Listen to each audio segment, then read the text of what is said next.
कर्नाटक, तामिळनाडू, आंध्र प्रदेश, तेलंगणा कुठलाच मराठा तुम्हाला दिसणार नाहीये घरी झोपल्याला. मग तो आसाम असो, तो हिमाचल असो, जिथपर्यंत मराठी पांगलेले तिथपासूनचे सगळे मराठी तुम्हाला एक दिवस तारीख डिक्लेअर केल्यावर दिल्लीत दिसणार. पाटील, आंतरवालीच्या ज्या मैदानावर सभा झाली होती त्यापेक्षा भयावह चित्र असेल. देशातले मराठी आहेत भाऊ, ते काय आता साधी गोष्ट आहे. महाराष्ट्रातले सगळे मराठी दिल्लीला जाणार आहेत आपल्या भावाला भेटायला. मग सगळे राज्यातले तिथे येणार आहेत. आता बेळगावचा प्रश्न आहे, उदाहरणार्थ हरियाणाचा प्रश्न आहे, राजस्थानचा प्रश्न आहे, मध्य प्रदेशच्या मराठ्यांचा प्रश्न आहे, गोव्यातल्या मराठ्यांचा प्रश्न आहे, अनेक प्रश्न आहेत वेगळे वेगळे. तामिळनाडूमध्ये मराठा खूप आहे, आंध्रामध्ये, तेलंगणात हे सगळे मराठी एकमेकाला तिथं भेटणार आहेत. आणि इतके मोठे मराठी एकत्र येतात म्हणल्यावर जगाच्या पाठीवर पहिली शक्ती अशी एकवटणार आहे की ती शक्ती डोळे पांढरे करणारी असणार. पाटील, मराठ्याने अटके पार झेंडे लावले होते, तसंच आता बलोच मध्ये सुद्धा मराठी बघितलं पाहिजे हो. आपण इतिहास सांगून ऐकून नाही चालत, आपण बघितलंच पाहिजे प्रत्यक्ष जाऊन. हे इथं हे होतं. दुसऱ्याची शेती बघितल्यावर आपल्याला कळतं आपण सुद्धा अशी शेती केली पाहिजे. दुसऱ्याचा व्यवसाय बघितल्यावर आपल्याला वाटतं असा व्यवसाय आपण पण केला पाहिजे. दुसऱ्याची नोकरी बघितल्यावर आपल्याला त्याच्यातून ज्ञान मिळतं, मग आपणही ती नोकरी केली पाहिजे. ही भावना होती प्रत्येकाची. आपण जसे विचार असेल तसं तसं वागतो. त्यांची शेती प्रगती आपली प्रगत करू, त्यांचा व्यवसाय प्रगती आपण करू, त्यांची नोकरी आपण करू, त्यांचे व्यवसाय काय आहेत, आपले काय आहेत, आपण कोणचे करायचे, आपण शेतीत किती काबड कष्ट केलं पाहिजे, लाजलं नाही पाहिजे. ते व्यवसायात लाजत नाही ते शेतीत काम करताना, मग आपण मराठ्यांनी का लाजायचं. एकमेकाला सांगू शकतो आपण. सगळे विषय सांगितले बाबा, शिक्षणाचा असो, व्यवसायाचा असो, उद्योग क्षेत्राचा असो, सामाजिक असो किंवा सांस्कृतिक असो, खेळाची पद्धत असू द्या. हरियाणात वेगळे खेळ, महाराष्ट्रात वेगळे खेळ, दिल्लीत वेगळे, कर्नाटकमध्ये वेगळे. आपण कुठंतरी एकमेकाला शेअर केलं पाहिजे, तेव्हा आपण प्रगतीकडे जातो. नुसतं असंच नाही. आता बघा तुम्ही काय की लोक परदेशात शेती बघायला, परदेशात आपले सुद्धा हे कारखानदार परदेशात जातात. त्यांच्याकडे साखर निघती, ऊस आहे, तरी जातात का नाही. वेगळ्या वेगळ्या व्हरायटी काय, प्रगती व्यवसायात कशी करायची. म्हणून आपण सुद्धा शेतकऱ्यांनी बघितलं पाहिजे आपलं स्वराज्य कुठपर्यंत.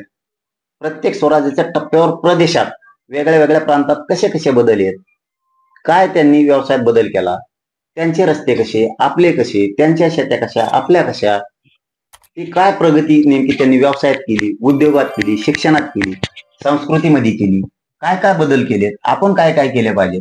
एकच हट्ट धरून आणि इतकं अडाणीसारखं राहून आपण माग राहू सगळ्याचे, बाकीचे पुढे जातील. त्याच्यामुळे आता युग वेगळे, आपण प्रवाहाप्रमाणे बदलायचं आणि आपण स्वतः ज्ञान घ्यायचं, दुसऱ्याला विचारायची गरज नाही. आपण स्वतः जायचं. काय होतं, लय झालं तर एक रात्र आणि एक दिवस लागतो तिथं जायला. रेल्वेत बसल्यावर काय त्याला दाना जायचं, सगळं बघायचं. आपले भाऊ एकमेकाला भेटतात आपल्याला, आणि आपल्याला मात्र मी ते करणार. अख्खे फार झेंडे लावले. आमचे भाऊ विखुरले गेले त्यावेळेस महाराष्ट्राच्या बाहेर राजस्थान, गुजरात, मध्य प्रदेश, उत्तर प्रदेश, बिहार, हरियाणा, गोवा, दिल्ली, कर्नाटक, तामिळनाडू, तंजावर तिकडं, आंध्र प्रदेश, तेलंगणा, कर्नाटक, बेळगाव आहे, अशा सगळ्या राज्यात मराठा समाज विखुरलेला आहे. बेटापर्यंत, दीव दमण तिकडच्या बेटापर्यंत अख्खे फार लोक गेले. मग आमचं काम आहे भाऊ भाऊ म्हणून खूप दशकानंतर आपण एकत्र आलो पाहिजे. आनंदाचा सोहळा झाला पाहिजे, आपली गाठीभेटी झाल्या पाहिजे. पानिपतच्या लढाई मराठ्यांनी जिंकली. महाराष्ट्रातून इतक्या लांब जाऊन त्या ताज्या खुणा आहेत, त्या जखमा आहेत आमच्या.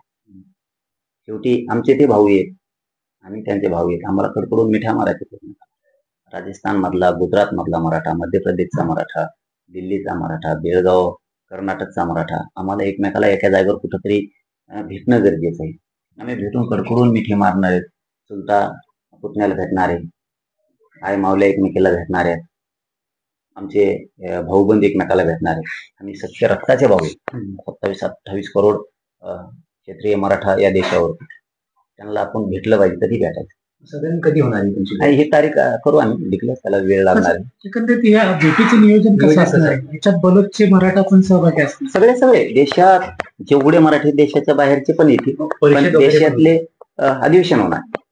मराठ्यांचं एक दिवस आणि सभा घेणार आहे. ती सभा घेणार आहेत आम्ही. मराठा समाज एकत्र जमणार आहे. बघितलं पाहिजे हो, आपला तेजस्वी ध्वज, भगवा ध्वज तेजानं फडकतोय. दिल्लीवरती ध्वज फडकला, आटके पार झेंडे लावले. आपल्या राजांचे पाऊल तो कुठल्या भूमीला लागले, पवित्र भूमी झाली. त्या भूमीच्या नतमस्तक झालं पाहिजे आपण. आणि हमेशाच जीवन जगतो, काम हमेशाचे, नोकऱ्या हमेशाचे आहेत, व्यवसाय हमेशा आहेत. पण लग्न सोहळा असो, एखादी गावची यात्रा असो, आपण किती लांब लांब पांगल्याला असलो तरी त्या दिवशी आपण आपल्या गावात येतो. आपले पाहुण्यारावळे भेटतात, मित्र भेटतात, आपले नातेवाईक भेटतात, आपले भाऊकी भेटते, भाऊ भेटतात, सगळे नातेसंबंध एकत्र. आपण कडकडून मिठ्या मारतो एकमेकाला, आपण विचार शेअर करतो, विचार मांडतो, आपण एकमेकाला बोलतो, ओळखी वाटतात. त्यातून आपल्याला